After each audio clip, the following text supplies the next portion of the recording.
Hello दोस्तों, I hope आप सब मस्त होगे, स्वस्थ होगे। ठीक है, हम चल रहे थे बोर के सिद्धांत के अनुप्रयोग की इलेक्ट्रॉन की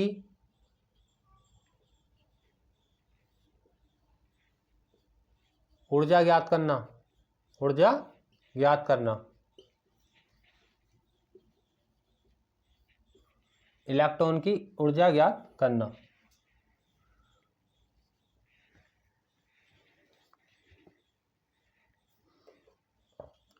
nth या nवी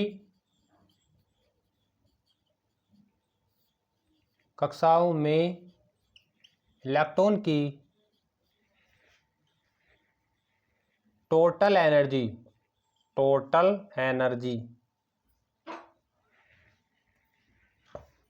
ई टोटल बराबर हो जाएगा kinetic energy plus potential energy. ठीक है, काइनेटिकल एनर्जी और प्लस पोटेंशियल एनर्जी होगी हमारी टोटल एनर्जी।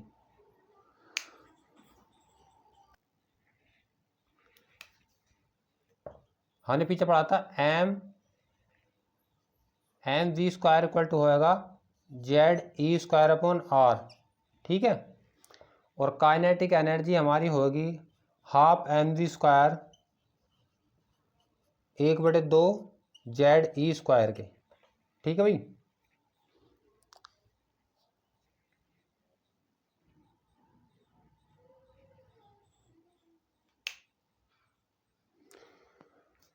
दो इक्वेशन है, नंबर 1 मानो इसे, नंबर 2 मानो इसे। ठीक, देखो यहाँ पे थोड़ी चीज समझाने की है, समझना है हमें।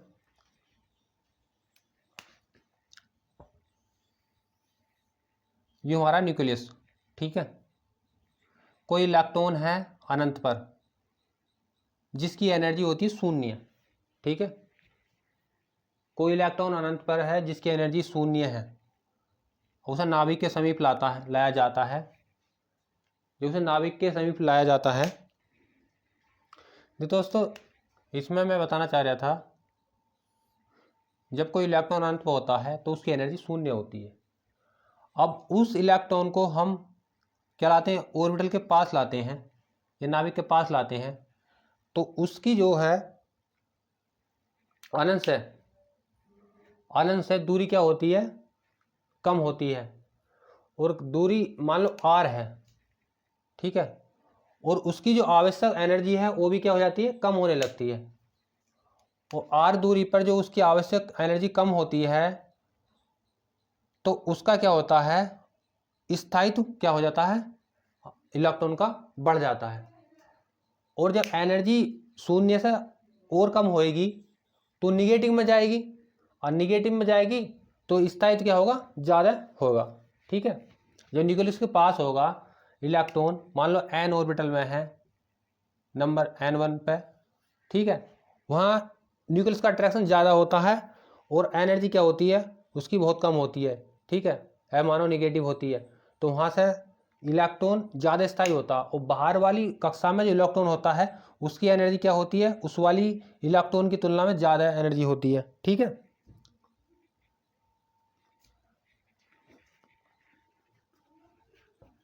तो जब भी हम जो उसकी पोटेंशियल एनर्जी होती है इलेक्ट्रॉन की, हम इसलिए निगेटिव में उसे दिखाते हैं। ठीक है दोस्तों,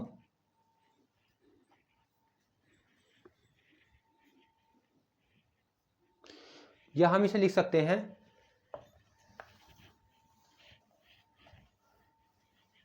नाम है किसी इलेक्ट्रॉन को, आनंद से लिख लो, नाभिक के समीप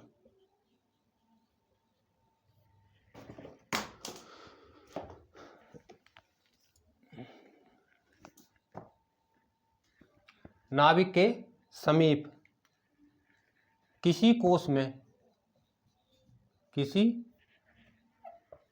में लाने में किया गया वर्क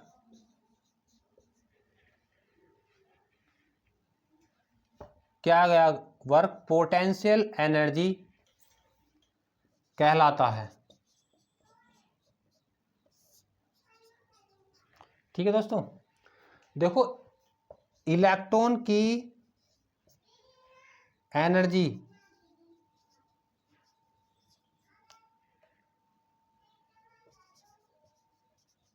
अनंत पर क्या होती है, शून्य होती है, शून्य होती है। तो पोटेंशियल एनर्जी कितनी होगी, minus K Z E square upon R. ठीक है भाई, Z E square upon R, equation number 3। तो अनंत पर पोटेंशियल एनर्जी शून्य थी, और जब नाविक के पास किसी ऑर्बिटल में ले जाएगा तो उसकी एनर्जी क्या हो जाएगी, और कम होएगी। ठीक है, माइनस हो जाएगी।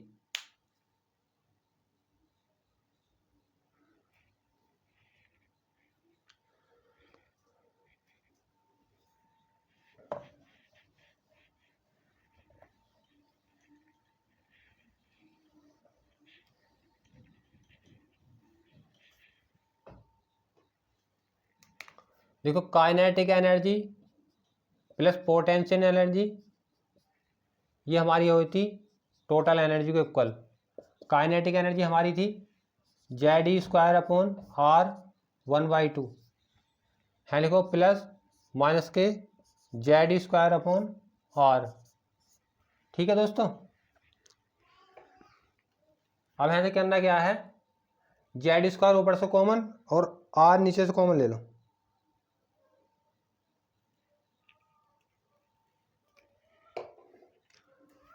यहाँ से लोगे Z E square upon R common, अंदर बचेगा 1/2 और माइनस का 1। ठीक है, और यहाँ आ जाएगा माइनस का हाफ, तो minus K 1/2 Z E square upon R. ये आई हमारी ई टोटल, टोटल एनर्जी हमारी ये आई। ठीक है, ये आई हमारी टोटल एनर्जी।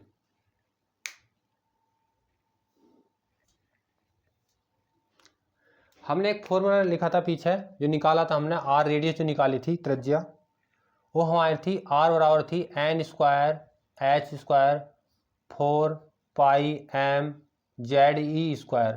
ठीक है, इसके नंबर से 4 रखो। ठीक है भाई दोस्तों, अब करना क्या है, इस ये वाली आर की वैल्यू है लगानी है, इसे ए नाम डाल दो। ठीक है, लिख सकते हैं इक्वेशन ए एंड 4। तो हमारा आ जाएगा ई टोटल एनर्जी आएगी, ई टोटल बराबर आ जाएगा हमारा माइनस का 1/2 मल्टीप्लाई जेड ई स्क्वायर, नीचे आएगा आर की वैल्यू, देखो एन स्क्वायर एच स्क्वायर। ठीक है, और ये क्या है नीचे, तो पलट जाएंगे ऊपर पहुंच जाएंगे, हो जाएगा हमारा 4 पाई एम जेड ई स्क्वायर। ठीक है, 2 से 2 कट जाएगा यहाँ, और मुझे लगा नहीं कटेगा कुछ, तो हो जाएगा माइनस का, देखो 2 बचा है, 2 पाई एम, देखो Z square E square upon आ जाएगा एन स्क्वायर एच स्क्वायर, ई टोटल एनर्जी पे। ठीक है भाई,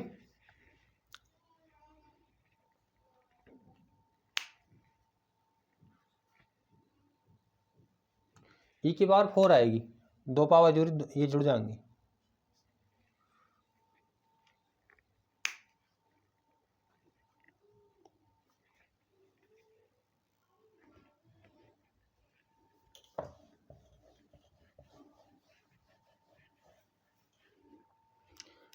यहाँ देखो ई टोटल एनर्जी हमारी आएगी माइनस के 2 पाई एम ई की power 4 upon H square, multiply करेंगे हम Z E square upon N square. ठीक है, इसकी वैल्यू जो आएगी हमारी -2.18 गुणा 10⁻⁻11 और Z²/n², ये आएगी अर्ग एटम आएगी।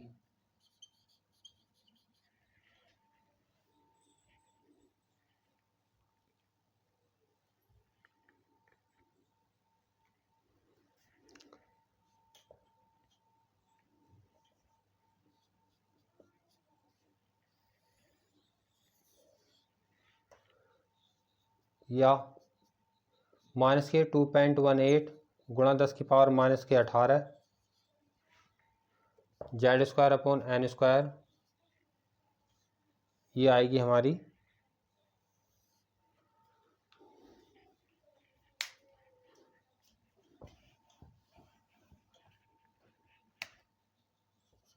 जूल पर एटम में। ठीक है,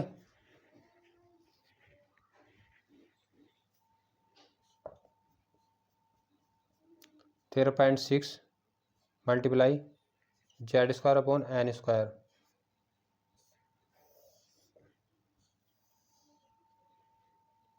जो आएगी इलेक्ट्रॉन वोल्ट पर एटम में।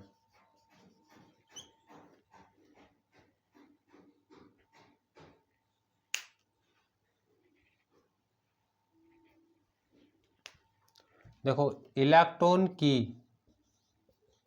कुल ऊर्जा, कुल एनर्जी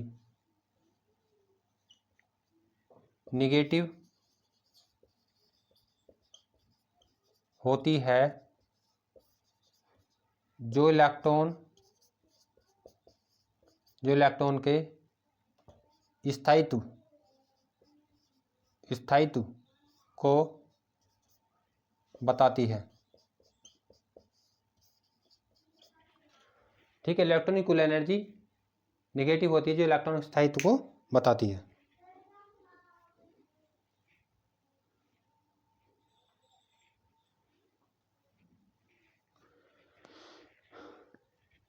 यह होने के बाद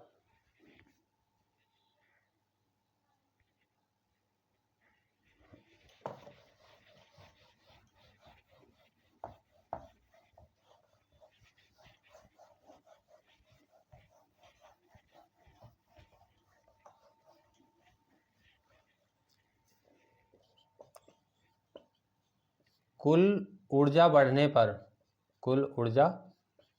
बढ़ने पर काइनेटिक एनर्जी कम होती है। ठीक है,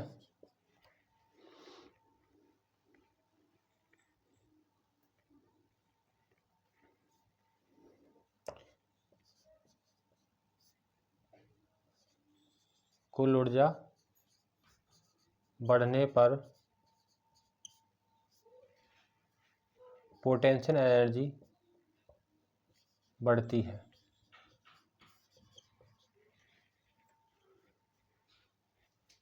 देखो, तुमने देखा था ई टोटल कितनी आई थी, -के Z²/r2।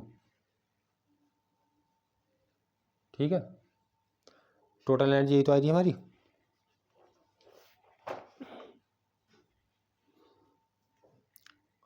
अब देखो है ई टोटल बराबर आएगी हमारी -1/2 बाहर करो यहाँ से, और ये हमारी आई थी पोटेंशियल,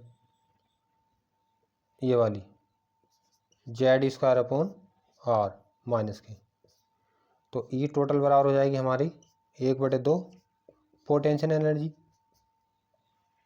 ठीक है, और हमारे साथ रिलेशन आ जाएगा है पोटेंशियल एनर्जी इक्वल हो जाएगी टू टोटल एनर्जी। अगर टोटल एनर्जी बढ़ेगी तो पोटेंशियल एनर्जी बढ़ेगी, और पोटेंशियल बढ़ जाएगी तो टोटल भी बढ़ेगी।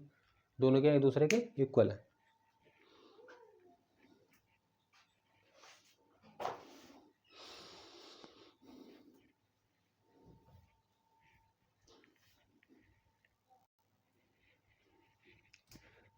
ठीक है दोस्तों, मिलते हैं नई क्लास में अगले टॉपिक के साथ। वीडियो देखते रहिए, लाइक करिए वीडियो को और सब्सक्राइब कीजिए चैनल को। ठीक है दोस्तों, मिलते हैं फिर। Okay, bye.